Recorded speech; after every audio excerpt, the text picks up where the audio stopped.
Mendoan menyatu dalam doa dan renungan dari Purwokerto Katedral Kristus Raja, Rabu tanggal 19 April 2023. Saya Romo IA. Selamat pagi saudari-saudara, berkat dalam. Semoga hari ini kita mengalami kebersamaan di dalam Tuhan, sehingga melalui diri kita lah kedamaian dan keselamatan juga semakin bisa terwartakan. Sekarang kita bekali diri dengan sabda dari Injil Yohanes bab 3 ayat 16 sampai dengan 21. Dalam nama Bapa dan Putra dan Roh Kudus, amin. Tuhan bersamamu dan bersama rohmu. Inilah Injil suci menurut Yohanes. Dimuliakanlah Tuhan.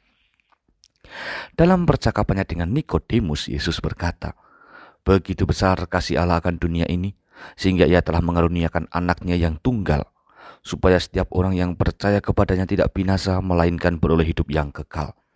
Sebab Allah mengutus anaknya ke dalam dunia, bukan untuk menghakimi dunia, melainkan untuk menyelamatkannya. Barang siapa percaya kepadanya, ia tidak akan dihukum, tetapi barang siapa tidak percaya, ia telah berada di bawah hukuman, sebab ia tidak percaya dalam nama anak tunggal Allah. Dan inilah hukuman itu, terang telah datang ke dalam dunia, tetapi manusia lebih menyukai kegelapan daripada terang, sebab perbuatan-perbuatan mereka jahat. Sebab barang siapa berbuat jahat, membenci terang, dan tidak datang kepada terang itu, supaya perbuatan-perbuatannya yang jahat itu tidak tampak. Tetapi barang siapa melakukan yang benar, ia datang kepada terang, supaya menjadi nyatalah bahwa perbuatan-perbuatannya dilakukan di dalam Allah." Demikianlah sabda Tuhan, terpujilah Kristus.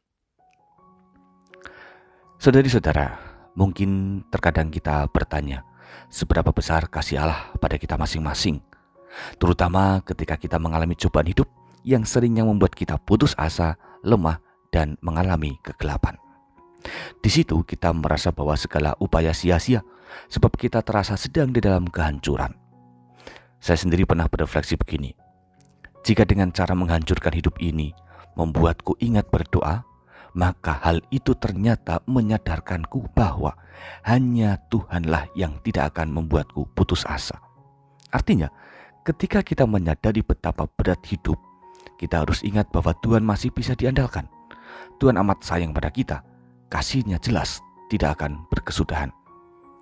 Saudari-saudara, Injil hari ini kiranya menjadi ajaran yang menyegarkan dan semoga memberi semangat hidup. Jangan pernah mengendorkan harapan dari Tuhan, sebab Tuhan sudah memberikan apapun pada kita. Hanya saja kita belum menggali keragaman dan kekayaan kasih Tuhan itu. Maka menjadi tantangan kita secara khusus hari ini, agar kita semakin tergerak untuk menemukan aneka mozaik kasih Tuhan itu. Dimanapun dan kapanpun, semoga kita selalu ingat akan kasih Tuhan, sehingga kita bisa berjalan senantiasa di dalam kebenaran yang memerdekakan. Selamat mencari dan menemukan. Tuhan memberkati. Mari kita berdoa. Allah Bapa Maha Kasih, melalui pengorbanan-Mu, Engkau selalu mempunyai cara untuk mengasihi kami. Engkau sabar menyadarkan kami untuk bertumbuh pada kuasa-Mu. Semoga hari ini kami semakin berani beriman dalam pengharapan kasih-Mu. Dan kami mohon bukalah hati kami untuk terbuka pada penyelenggaraan ilahi-Mu. Kami percaya akan rencana dan karya-Mu, maka bimbing kami untuk tetap setia kepada-Mu. Demi Kristus Juru Selamat kami.